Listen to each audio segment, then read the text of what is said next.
Welcome to Shattering Myths. Excuse my late introduction there, but the story just caught my eye and I wanted to prepare it for presentation. This program is devoted to the largest and fastest growing segment of society. To those of you who know that all of the world's religious, political, economic, and military institutions are corrupt, even counterproductive. I am Yahowah, and our number is 877-376-45. The headline reads, Islamic State Militants. Now, just to say Islamic State militants, I mean, that's a mouthful. They are Islamic. There's nothing un-Islamic about them. The President of the United States is an overt liar when he says they are not Islamic. They are the closest representation on planet Earth today to Muhammad and those who followed him some 1,400 years ago. They are living the Quran as if the Quran's every word mattered. They are fundamentalists. They are not extremists. State. Yes, they are operating as a state, even though the President says that is not the case. They are operating as a state, unlike any Islamic organization prior to them, with the possible exception of Hamas. Hamas operates as a state, even though it's an Islamic terrorist organization. It's just that Hamas does a very poor job of operating as a state and a only slightly better job of acting as terrorists. The Islamic State is very good at both. Very good is a relative term. It's relative to what Islam can produce. It's the world's dumbest religion. And so there are extreme constraints on what a Muslim state can produce just because of the stupidity of the religion and the foul and destructive nature of the religion of Islam.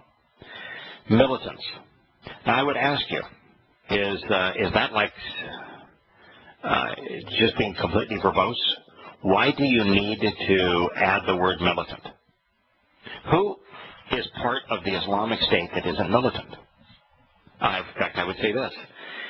When you say Islamic, aren't you automatically saying jihadist? Aren't you automatically saying terrorist?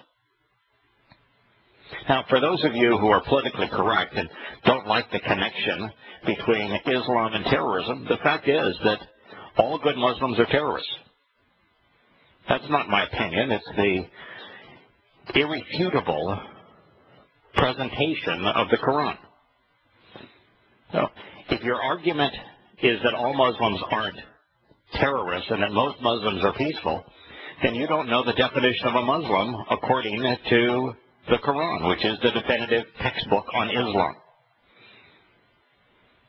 According to the 9th Surah, all Muslims are terrorists.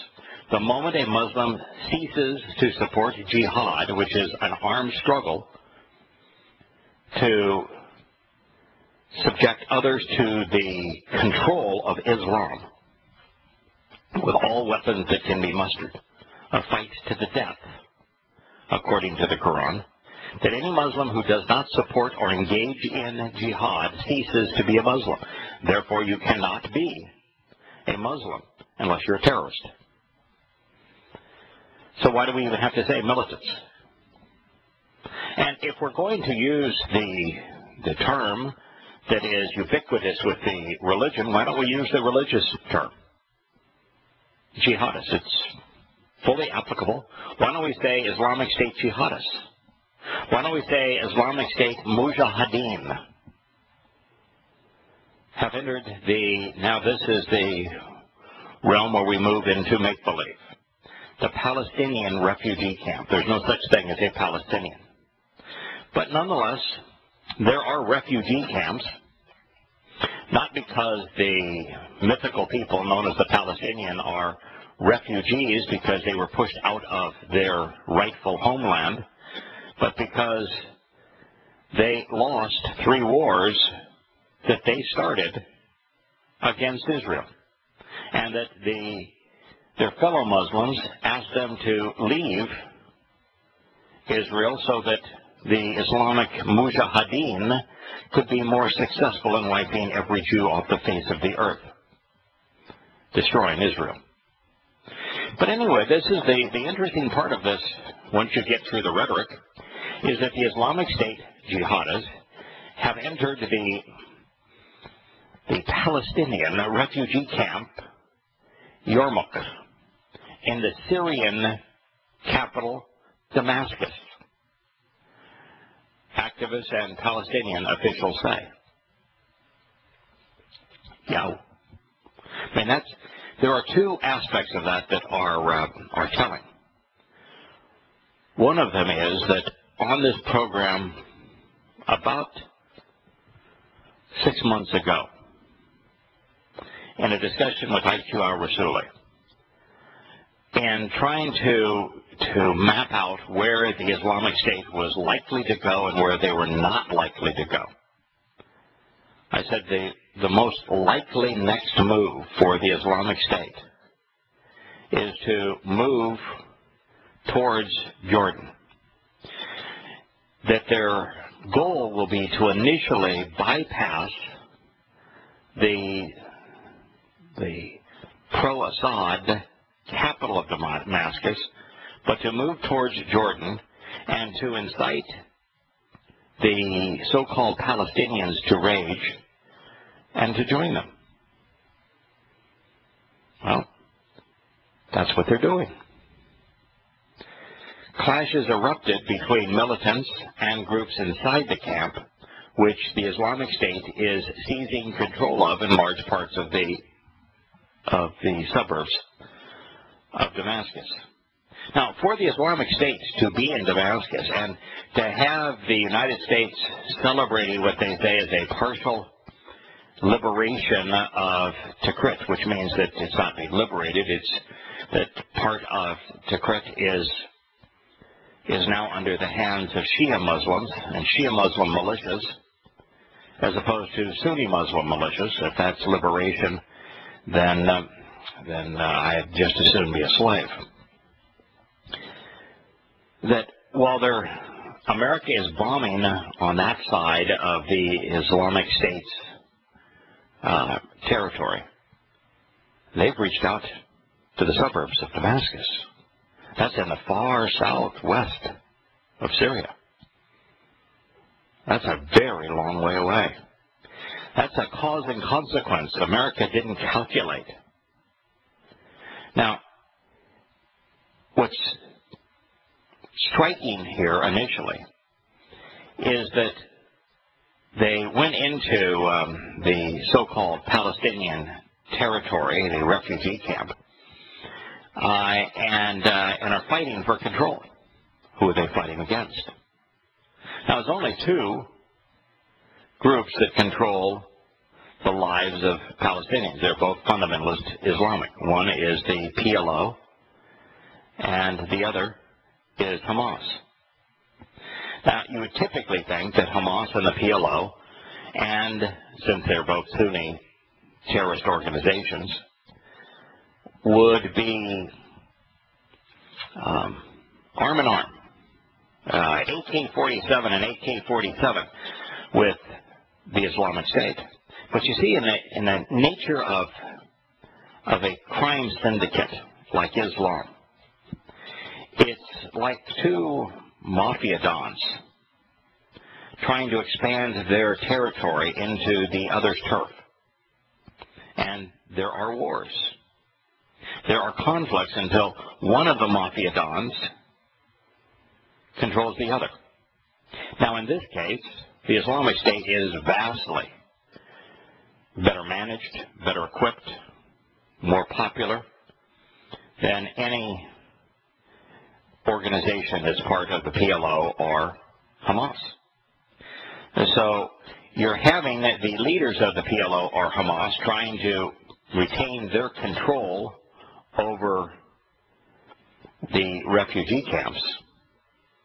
And yet what you have is the Islamic State fighting those individuals so that they gain control over those camps. And what they will do is that once they have gained control, they will incorporate them into the Islamic State. They will have a pressure point right outside of the gates of Damascus, which is exactly where Yahowah said they would go.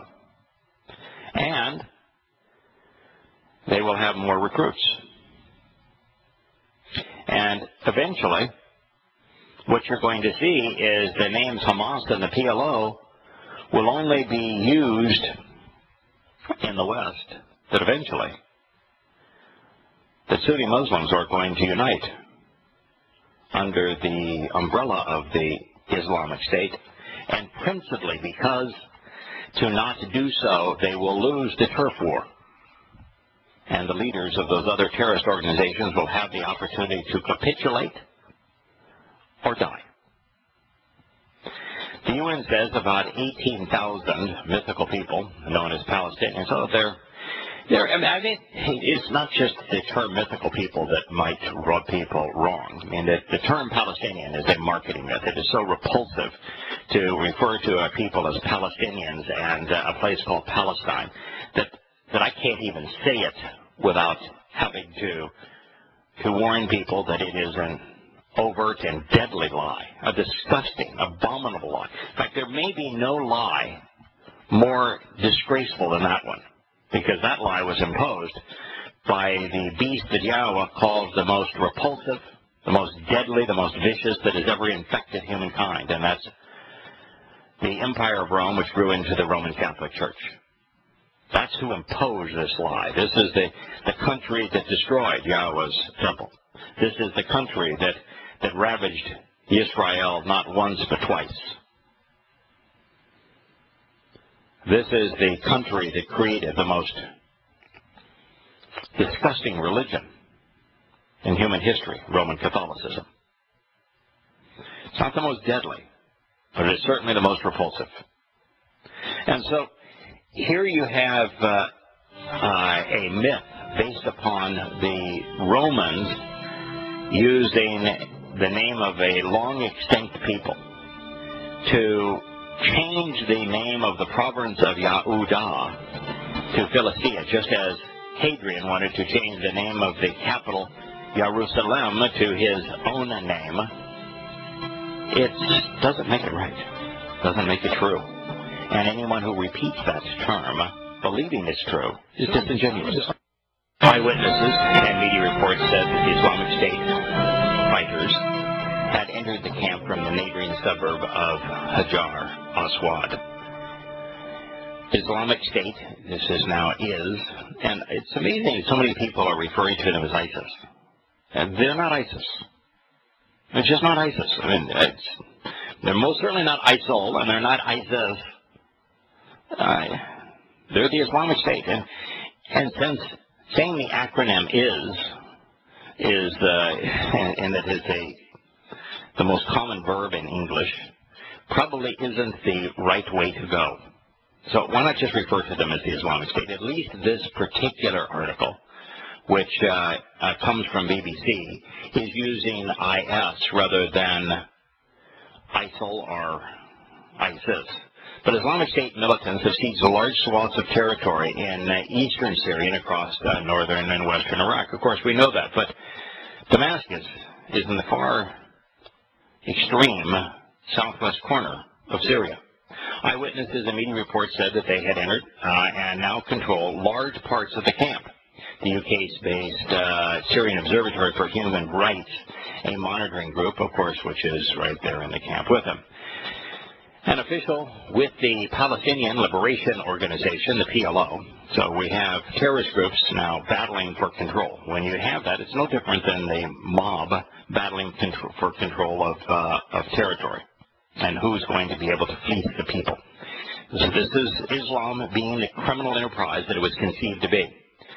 So an official with the PLO based in Damascus also told the media that the majority of the camp had been seized by the Islamic State. First built for the mythical people known as Palestinians fleeing the 1948 Arab-Israeli war. Now, there ain't nothing of that that's true. There are no people known as Palestinians. There's no race known as Palestinians. There's no nation of Palestine. In fact, there wasn't even a reference to Palestinians or a people or a nation called Palestine in 1948. All of that emerged after the Muslims lost their 3 attempts to defeat Israel militarily. And they did not build a camp for these Muslims who were fleeing. No, the Muslims were simply getting out of the way so that the other Muslims, better armed, would have maneuvering room and could wipe the Jews out in the great jihad. And it's not an Arab-Israeli war. It has nothing to do with Arab. This is not a racial conflict. It's a religious conflict. And it is an assault by Muslims on Israelites because of the Quran. This is Yarmouk has been besieged by fighting between government troops and rebel forces since 2012. In March, UNRWA, a UN refugee agency for Palestinian refugees, said the extreme hardships faced by Palestine refugees in Yarmouk, but also in other locations in Syria as a result of the armed conflict, and it's now unacceptable. Bull. The conditions faced by these people is because these people are isolated there as a blight for the specific purpose of making Israel look bad. It has nothing to do with Israel. Israel didn't push them out. Israel invited them to stay. The ones that did stay were given full citizenship. They became the healthiest, most prosperous, freest, and best educated Muslims in the world. And the ones that left and are under the control of fellow Muslims, well, they're faced with, according to the UN, with unacceptable hardships and human suffering. Who is perpetrating it upon them? Their fellow Muslims. Tells you all you need to know about Islam. In Israel, Muslims are treated well. Outside of Israel, they're treated horribly. Well, now you have the most popular Islamic organization in the world, the Islamic State, vying for control of areas that have been under the thumb of the PLO. Now, if you have a favorite in that fight, I dare say there's something wrong with you. That is a fight where if both sides lose, that would be a victory for humanity. The longer they fight, the more vicious their fight, the better it is for the rest of us. There aren't many situations where lose-lose is actually a win-win scenario. But in this case, the Islamic State v. the PLO is a lose-lose game that is win-win for the world. Welcome back to Shattering Myths. I had hoped it would not be the case, but it nonetheless is. Saudi troops. Now, these are not bombers. These are not American warplanes being flown by American-trained pilots bombing Shia Muslims in Yemen. Saudi Arabian troops, ground forces, clashed with Yemeni Houthi fighters, and so let's phrase this as it should be. The Kingdom of Saudi Arabia, which is a private estate, the most fundamentalist Muslim country on earth, sent troops, its army, equipped with all American weapons, to go kill Shiites. And they did. And so the Sunnis and Shiites clashed on Thursday in the heaviest exchange of cross-border fire since the start of the Saudi-led air offensive last week. Well, unless these boys have wings on their backs, This has nothing to do with an air offensive. This isn't Saudi Arabia pretending to be America and flying bombing missions over another country. This is hand-to-hand combat. This is an invasion. Saudi Arabia is leading a coalition of Arab states. Why don't we just say the truth? I mean, it has nothing to do with Arab. Good God, it has nothing to do with Arab.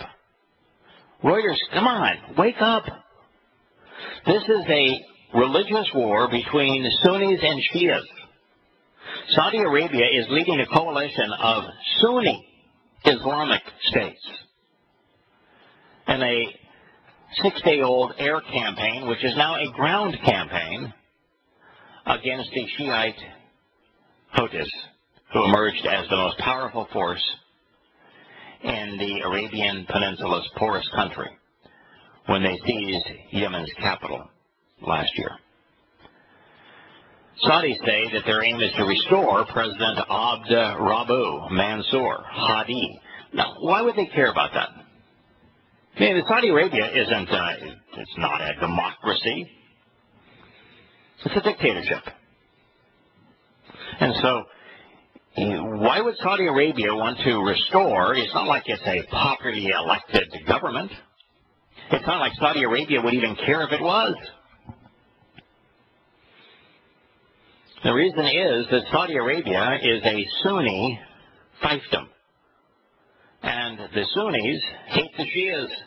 And because of America's invasion of Iraq, the Shiites have grown in power vis-a-vis the Sunnis.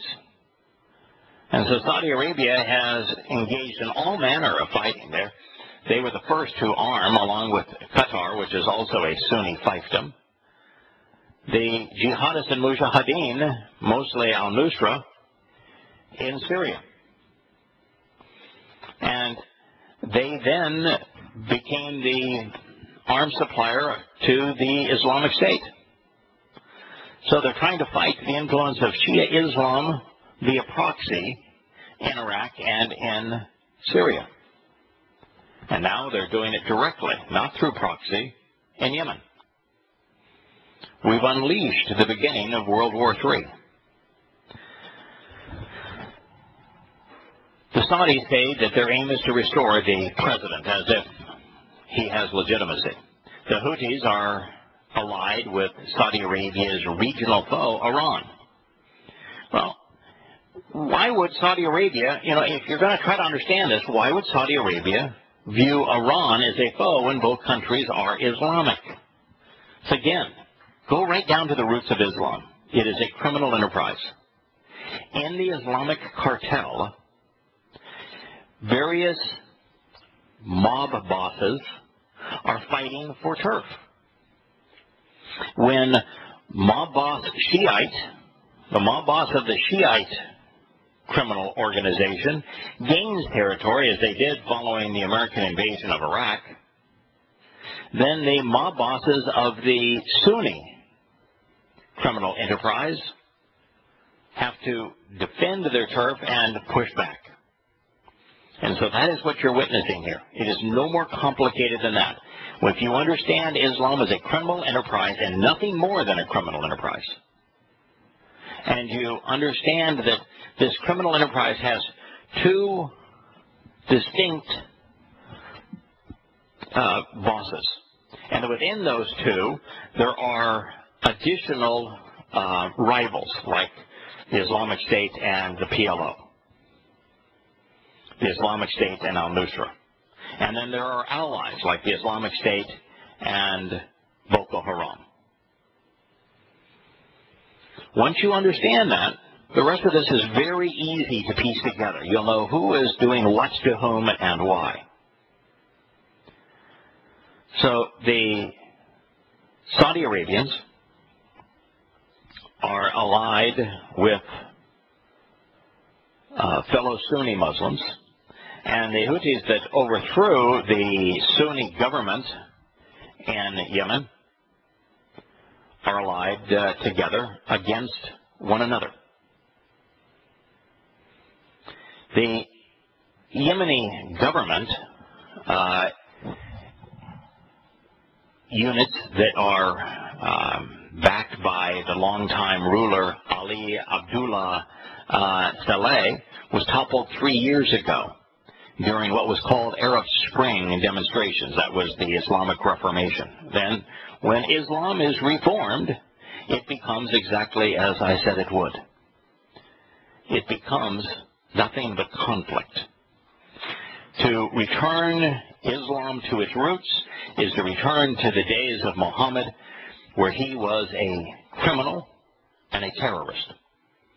The conflict has brought civil war to a country already on the verge of chaos and forced Washington to evacuate its personnel from one of the main battlefields in the secret U.S. drone war against al-Qaeda. Yeah, this is how America has been so stupid. Because the abominator has routinely said that America is not fighting a war against Muslims, even though 100% of its drone targets are fundamentalist Muslims, and usually Muslim clerics. And instead fighting a war against al-Qaeda and trying to differentiate al-Qaeda from Islam, which is impossible, and fighting a symptom. Al-Qaeda was never important, had no merit apart from the United States using it in the 1980s, and now is completely irrelevant. But the very fact that the United States continued to use drones to fight back the Sunni Mujahideen that had allied with AQAP, which was primarily a marketing internet presence. The only viable threat to the Shiite Mujahideen in Yemen was obliterated by America. So in our thirst to fight a war against al-Qaeda, and since this organization in Yemen used the name al-Qaeda of the Arabian Peninsula, even though they had no endorsement, it wasn't a franchise of al-Qaeda, that they were the primary buffer to the Shiites, but we bombed them out of existence. Consequence, the Shiites take over the country. And now what does America do? It pulls its troops out of the country. It pulls its drone bases out of the country. It pulls its diplomats out of the country. Another miscalculation by the United States, because our leaders are completely ignorant and almost totally irrational, as well as resolutely immoral. Residents and tribal sources in North Yemen, by the way, they're one and the same, reported artillery and rocket exchanges along several stretches of the Saudi border. Explosions and heavy gunfire were heard, and Saudi helicopters flew overhead. In the southern port of Aden, Houthi fighters and allied army units, that's it, much of the army. You know, when you cobble together an army, as Yemen did and as Syria did, where the officers are your religious sect and the rank and file are an opposition religious sect, you have a tendency to put yourself in situations where the rebellious sect will have army units and army equipment that will fight against the government. And that's what we're seeing in Yemen. They're trying to capture the remaining parts of the forces that were loyal to the Sunni president. At least 40 people were killed yesterday when the Houthi forces shelled a community of people that were loyal to the former government, so Shia is murdering Sunnis. And then jets from the Saudi Arabia coalition bombed the Shiite positions around the airport. The government in exile, now based in Saudi Arabia, is calling for Saudi Arabia to escalate their war into an all-out invasion. You think that the abominator's policies in the Middle East have caused a problem? When are The I Love Obama and the Rising Sun Obama bumper sticker aficionados going to realize what a disaster this man has been, and how he has thrust the world into war because of his rhetoric, because of his duplicity, because of his overt dishonesty, because of him favoring Muslims, protecting Muslims, encouraging Muslims, arming Muslims, and undermining the only government that can actually defeat Islamic territorial advances, Israel. Bonner, we were reading his comments where he called Netanyahu's tizzy fit, that was the term that John McClown used to describe the Abominator's repulsive actions towards Netanyahu, and of course Boehner just said the attitude of the president towards the head of state of Israel is reprehensible. He was quoted yesterday as saying, how can you have a two-state solution when you don't have a partner in that solution, when you don't have a partner for peace, when the other state is vowing to wipe you off the face of the earth? Till there's a willing partner, there is no two-state solution. The president, who is speaking of the Abominator, doesn't want to talk about the threat of radical Islam. Now, you and I know that there is no such thing as radical Islam. And to use the term is to be disingenuous. Is it better to say doesn't want to talk about the threat of radical Islam than to go to the Abominator's position where he won't even mention Islam and he speaks of the threat of violent extremism? He had a conference on violent extremism, and even though virtually all of the world's violence is being perpetrated by fundamentalist Muslims, he never mentioned Islam or Muslim once in his very long speech, but some 30 times used the term violent extremists. And so the president is at the far side of dishonesty. I mean, you could not be more dishonest than he is. But the question then becomes, is the half-truth better than the outright lie? The Abominator is pontificating an outright lie and saying that the world has a problem with violent extremism and completely disassociating Islam from it. You couldn't be any more dishonest than that. But I would tell you that the half-truth may be worse, where you use the term radical Islam or Islamic extremists. That's true to the extent that you've recognized that Islam is responsible. It's untrue because you're suggesting that there are two versions of Islam, a moderate and peaceful Islam and an aggressive extremist radical Islam, and that's not the case. There is only one Quran, one Muhammad, one Allah, one Hadith, one Sunnah, one Sharia. There isn't a different set of scriptures. There isn't a different interpretation of those scriptures. There isn't a different prophet. There's not a different set of sayings from the said prophet. In Islam, there is only one Sirah, a biography of Muhammad, written within 300 years of Muhammad's death. In Islam, there's only one history that was compiled within 300 years of Muhammad's death. It's the Tariq by al-Tabari. In Islam, there is only one Quran. And so all of those sources describe Muhammad in exactly the same way, as the head of a criminal enterprise, as a ruthless terrorist. So, folks, you're dealing with half-truths when you speak of radical Islam and Islamic extremists. You have to use the term Muslim, and you have to recognize that a Muslim who is not a jihadist is a hypocrite, that a Muslim who is not a mujahideen is a fraud, that according to the Quran, a nonviolent Muslim is no longer a Muslim. And so you can use the term Islam to represent terrorism because all good Muslims are terrorists. That's the Quran's definition. So he says the president doesn't want to talk about the threat of radical Islam and the fact that he has a strategy that he has no strategy to deal with it. Oh yeah, he's arming it. And when you begin to see all of these leaks that have probably come out of the White House in terms of the Iranian deal and the way that it's starting to shape up, there's a lot of concerns in Congress.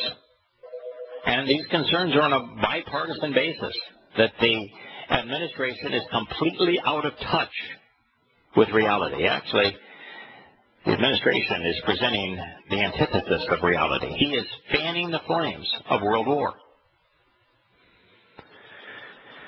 Leaks about the ongoing negotiations, which are supposed to wrap up at the end of this month, and as you know now, they did not reach an accord, they weren't even able to celebrate a horrible agreement, and all they've agreed to do is to continue talking, which is all they've agreed to do over the past 10 years, is to continue to talk. And they say, we're struggling over some of the details. Well, the details they're struggling over is Iran's ability to develop a bomb and the sanctions on Iran. So those are the primary issues. They don't have resolution on them. And you can be assured that if the West triumphs, trumpets an agreement, that agreement will not preclude Iran from completing their nuclear ambitions. And at this point, both sides of Capitol Hill, Democrats and Republicans alike, are committed to the same story, to exposing the fraud that is abomination. We'll be back.